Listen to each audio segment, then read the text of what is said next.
Hey guys, welcome back to the channel. So today we're gonna figure out whatever is wrong with that thing. I'm actually wearing a shirt that I got from a Slammed Enough event here in Oahu, but I need to go get a PCV valve because that's the one thing I realized I missed. So let's get to AutoZone.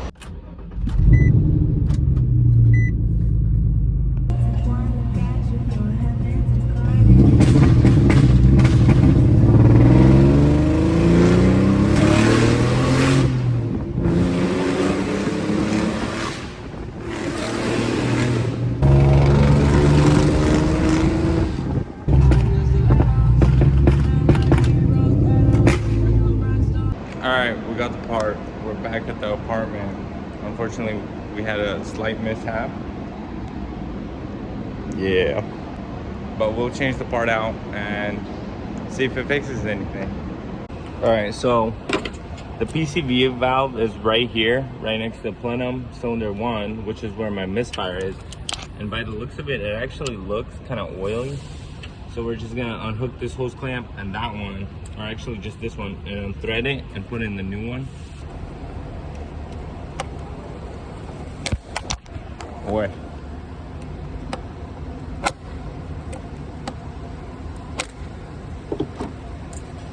Alright, that should be enough. Boom. Now we just gotta unthread this. I believe it's a 22 millimeter, but I'm not sure if I have one. So we'll find something that works. Mine was actually not that tight. I was able to break it free by hand. So here's the old one. I don't know what I'm supposed to look for, but we'll put in the new one and see if it changes anything.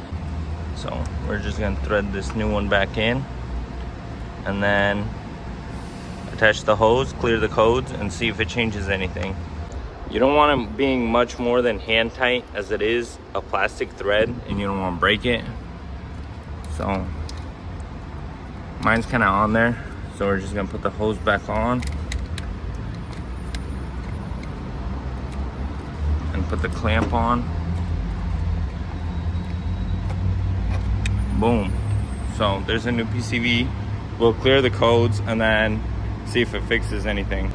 So I realized it's a bit late after my whole mishap and all that, so I will clear the codes and go for a test drive tomorrow. So in like 3 seconds you guys will see. All right, so we made it to work. Unfortunately, the G35 does still have a misfire. I don't think changing the PCV fixed anything, but it is a $10 part, so who cares.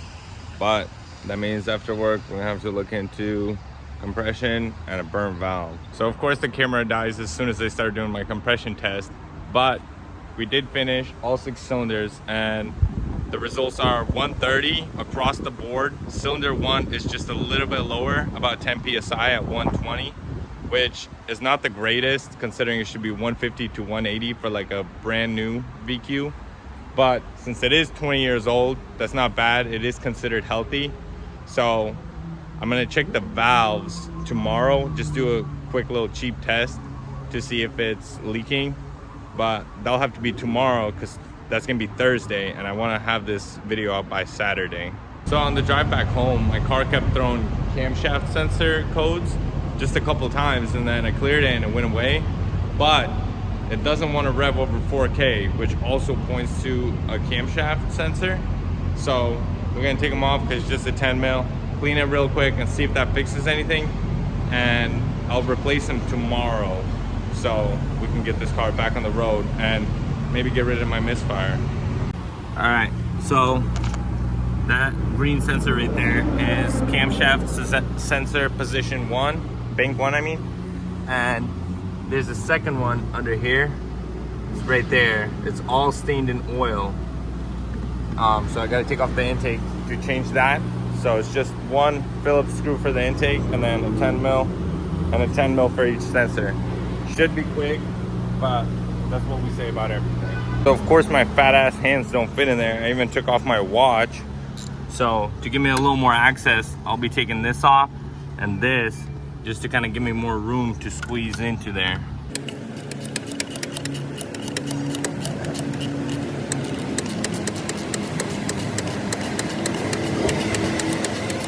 Damn, this is taking forever. I have just the fix for things that take forever. Boom, there's one.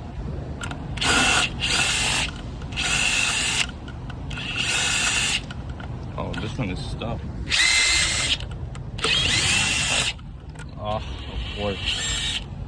We'll figure something out for that.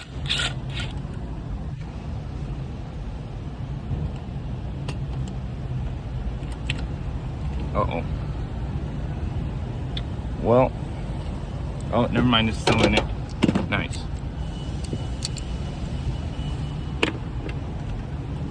Okay, we gotta figure out how to take this one off real quick.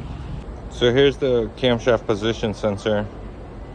It was extremely hot. I would not recommend taking it out while after driving it, but we're gonna clean it and put it back in, see if it fixes anything. So as always, the quick 2-minute job was not that. So we did get the one back in, but it is late, so I'm gonna have to do the other one tomorrow, and we'll see if it fixes anything. I do believe it is the second one, if that is my issue, just because it's completely oil soaked. Like, I couldn't even see it for a couple seconds, but we'll try again tomorrow and see what happens. Yesterday when I was cleaning the cam position sensors, I sprayed brake clean on it, and now the car won't start. So I'm gonna get my tools out and try and wipe them with just a napkin and see if it'll start, because it started when it was hot, but now that it's cold it doesn't want to start. Otherwise we're gonna have to get to AutoZone somehow and get new cam position sensors and change them right now. Okay, so the sensor was loose, so we're about to start it and see if it'll fire.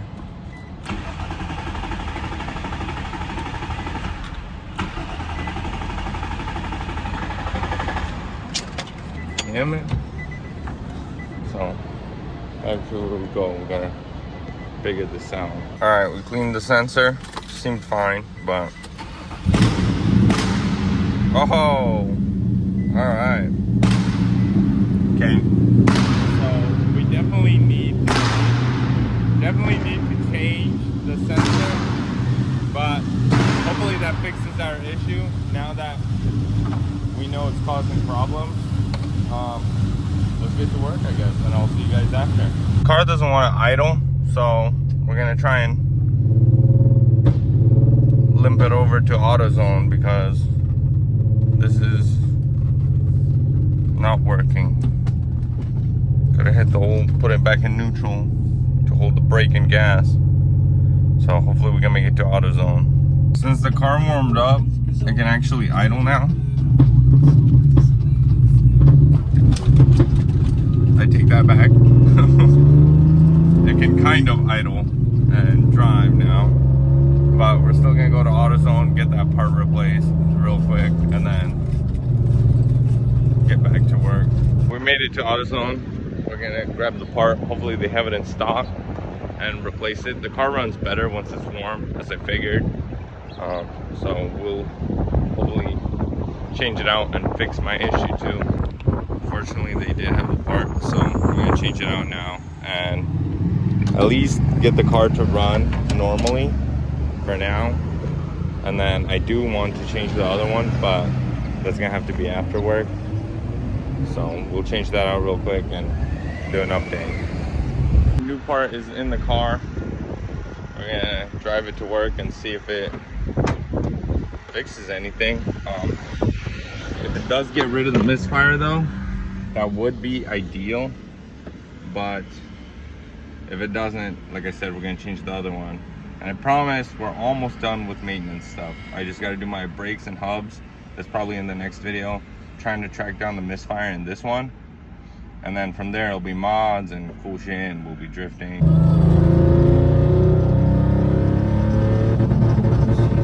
Oh, come on. It wasn't coming back, and then as soon as I hit 4K, it came back on. Damn it. I guess we didn't fix it after all. So it doesn't actually throw codes for the misfire anymore. I just ran the check. It throws codes for the other sensor, the camshaft sensor we didn't replace.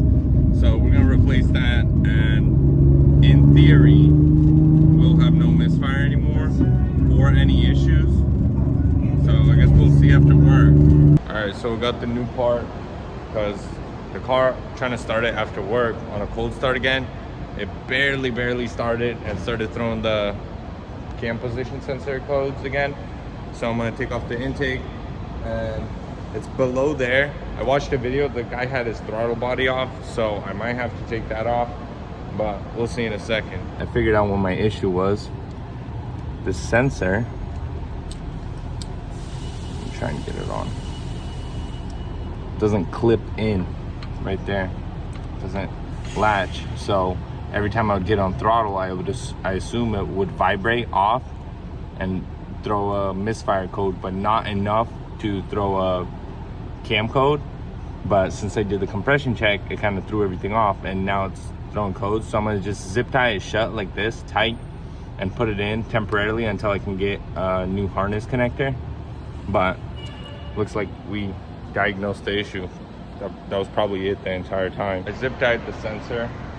I got my car all back together, as you can see. I don't want to go drive it right now, kind of pointless. So I will start it tomorrow, and the cold start will basically tell me everything I need. And then the drive to work, we'll see if the misfire is gone. I mean, that's amazing. That's really what I'm hoping for. I think that is the issue, just because the sensor was loose, you know. Probably didn't have to replace them, but oh well, at least they're new, you know. So I guess we'll see tomorrow. Moment of truth. Let's start an idle. One of 3 issues. Boom. So it starts right up on its own and it idles, which is one of 3 issues we have.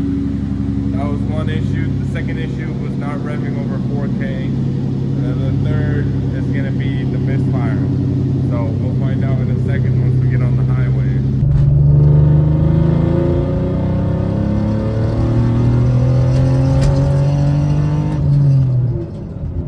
So it pulls fine.